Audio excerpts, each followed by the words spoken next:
This is the Dales Report, and happy to be joined here today with Dr. Carol-Routledge. She's the Chief Medical and Scientific Officer with Small Pharma. Welcome back to the podcast, Dr. Routledge. How are you? I'm good, thank you. Thank you for welcoming me back. How are you doing? I'm doing good. It's great to have you back on. I know we touched base back in early summer, and a lot of things that you guys were working on from a trial standpoint. You obviously had some great news this week, but before I get into that, how was the summer?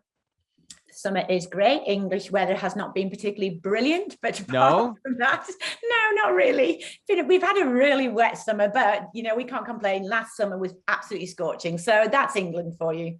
I hear. Well, look, the weather may be a little wet at times, but the character, the people, the vibe, it's just like there's no place like London, England, or I should say the UK. It's a great country to say the least. But how are things as far as COVID and lifestyle and stuff like that? Have things picked up a little bit now? Yeah, they have actually. So things are starting to open up. I mean, I live in Cambridge, but actually I travel into London to work. Our offices are in London, and masks are still one on trains, but it's much, much busier. Trains are busier. London's busier. So I think people are slowly opening up now. Well, good to know. Good learning lots, that's for sure. Wanted to have you on. There was big news earlier this week.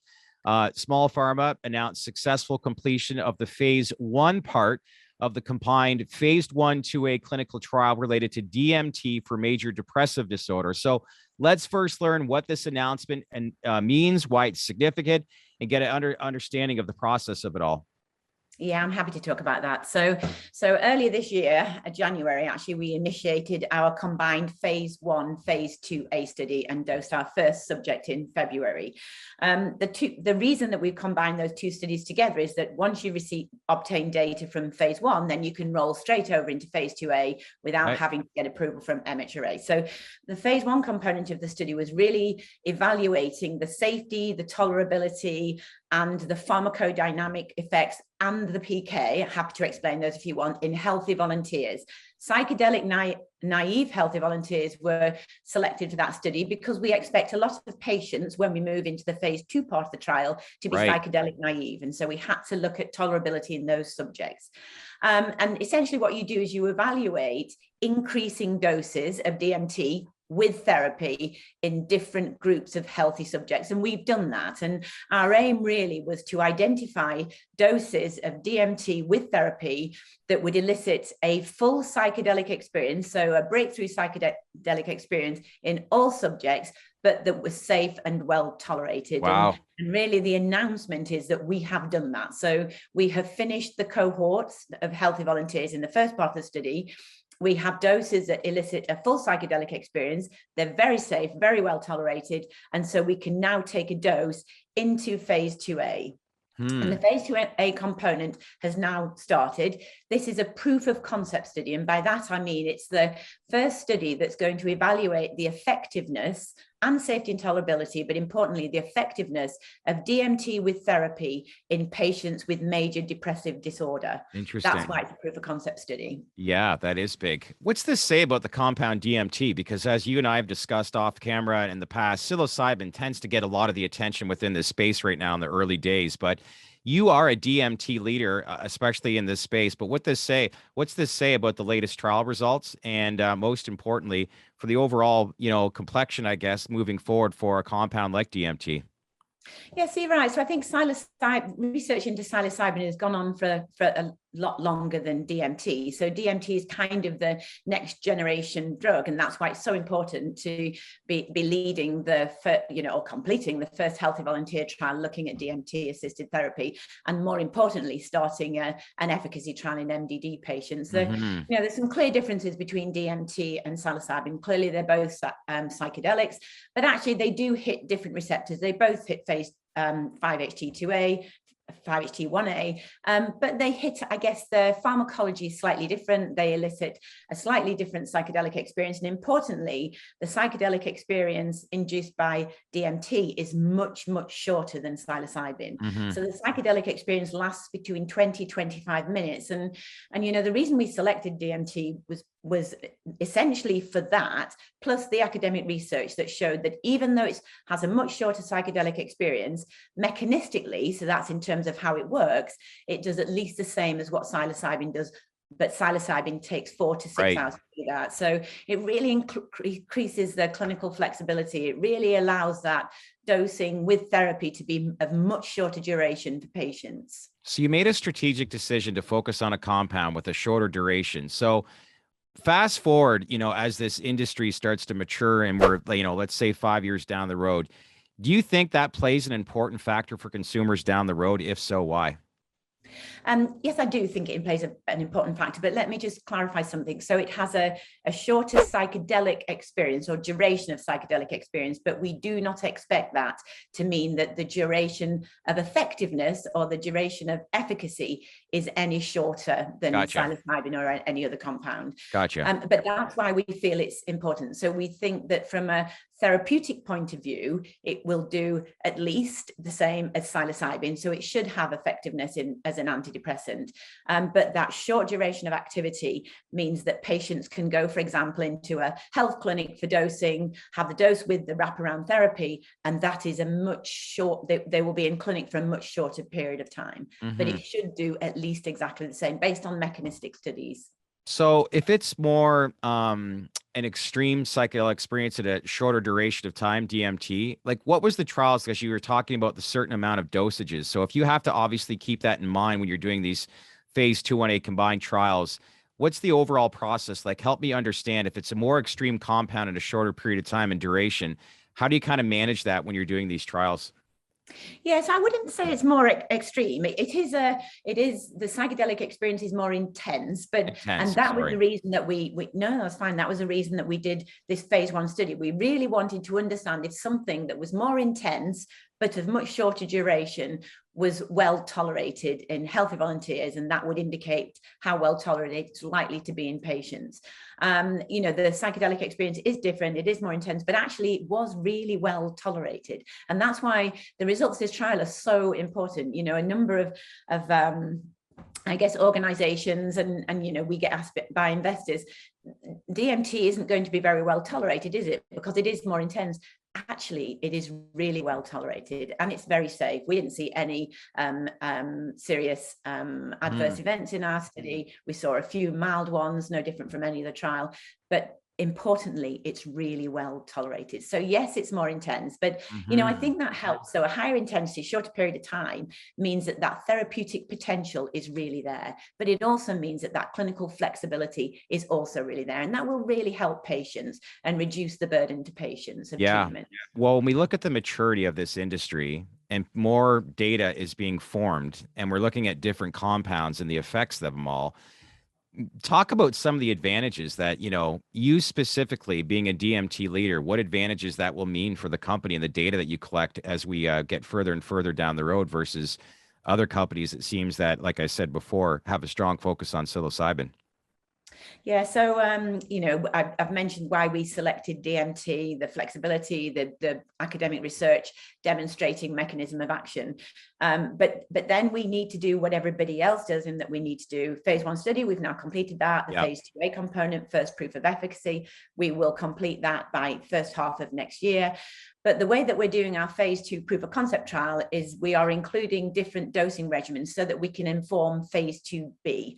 And then we move on to phase 2B, move on to phase 3, and then hopefully move on to market authorization. So, each study provides us with information that will be really useful as we move forward, both in terms of, what we need for patient access, what we need for patient benefit, what we need to reduce patient burden, and how we intend to do that dosing once this molecule is marketed. And then on top of that, we're also really evaluating the therapy that goes around it. So I think I've mentioned to you before, we have this bespoke protocol, which is basically the therapy that you provide to the subject in the preparation period before they dose, and then importantly, in the integration period after they have finished their psychedelic experience. And that therapy is really important because it helps them make sense of the psychedelic experience, but also it helps to cement those new connections that have been made by this resetting of the brain by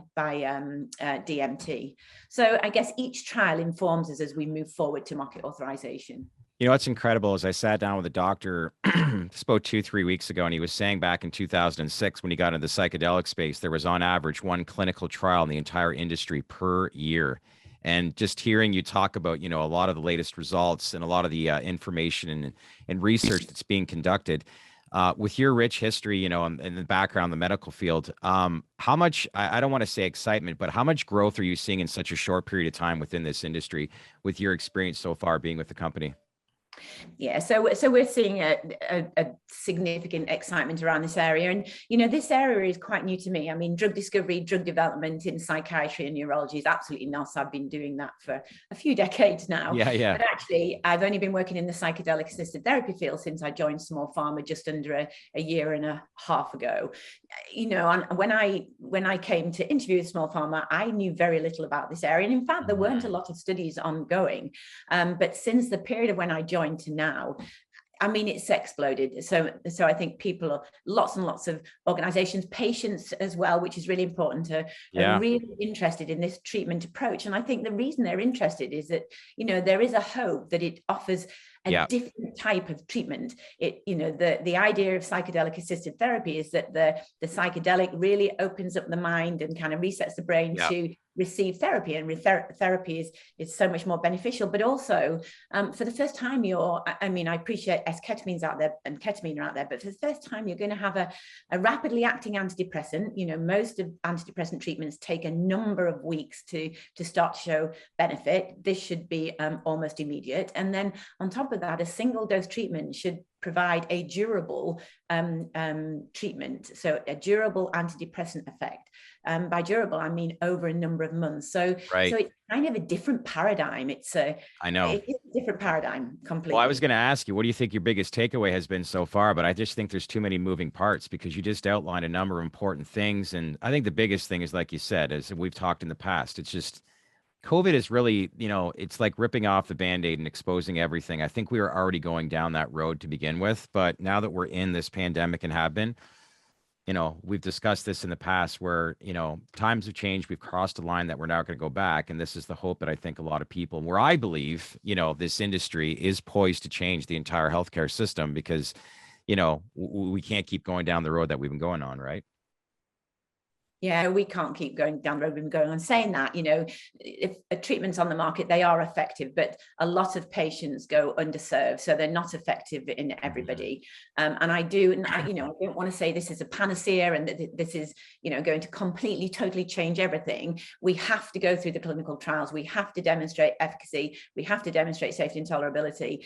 But actually, if this treatment works the way we think it does, based on all of the human mechanistic studies that have been done, and then some of the additional information that Small Pharma are now obtaining in their phase 1 trial, then I really do think it changes the way that we treat these mental health conditions. And it's a huge medical need.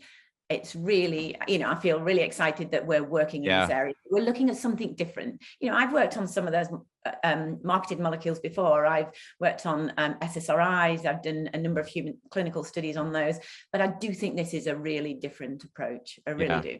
It's hopeful, that's for sure. Last thing I wanted to touch on, Compass Pathways, key phase 2B endpoint results are due in Q4. You know, rumor has it next month.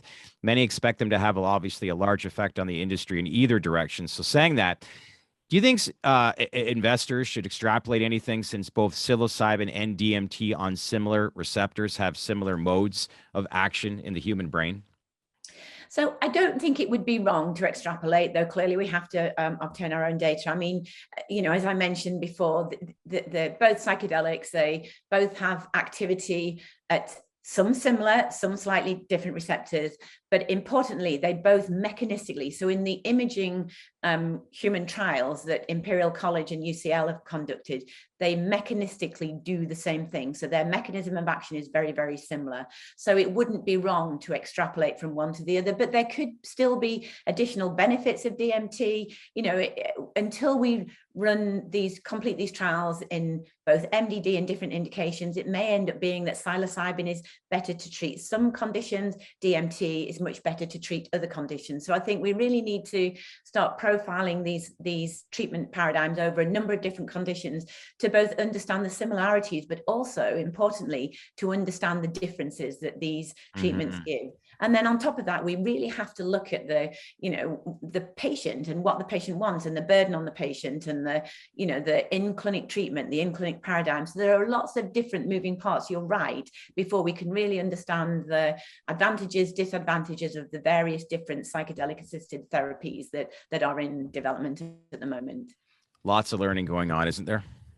There is lots of learning going on, but actually that's good as well. And, and it's really great to learn from, some of the work companies are doing. Hopefully they will learn from some of the work we're doing. There should be that constant learning from everything that's ongoing, not only your own clinical trials, because what happens with somebody else's molecule or somebody else's treatment paradigm helps you understand what you may do the same or differently with your own. So, I do think we should all be, I guess, taking note and learning from each other. 100%.